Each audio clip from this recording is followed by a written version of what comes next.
Oral hygiene చాలా చాలా important అండి. పొట్ట తర్వాత నోటిని జాగ్రత్తగా ఉంచుకోండి అంటున్నారు. కావాలంటే గూగుల్‌లో సెర్చ్ చేసుకోండి.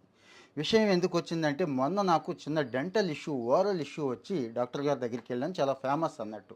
ఆయన అడిగాడండి ఏ పేస్ట్ వాడతారు అని. నాకు సౌండ్ లేదు.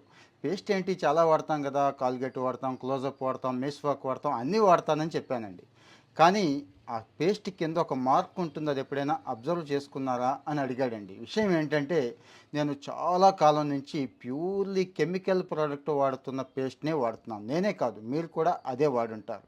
అంటే నేను జనరల్గా ఇప్పుడు ఒకటి చూపిస్తున్నాను, చూశారు కదా, హెర్బల్ కాల్గేట్ అని కనిపిస్తుంది, హెర్బల్ అండి. కానీ ఈ హెర్బల్ పేస్టు దేంతో తయారు చేస్తున్నారో చూసారా, కనబడుతుందా, బ్లాక్ మార్క్. అంటే ప్యూర్లీ కెమికల్స్, అంటే ఎటువంటి న్యాచురల్స్ కానీ ఎటువంటి మెడికల్ ప్రోడక్ట్స్ కానీ లేవు, ప్యూర్లీ కెమికల్ ప్రోడక్ట్సే ఉన్నాయి అన్నట్టు.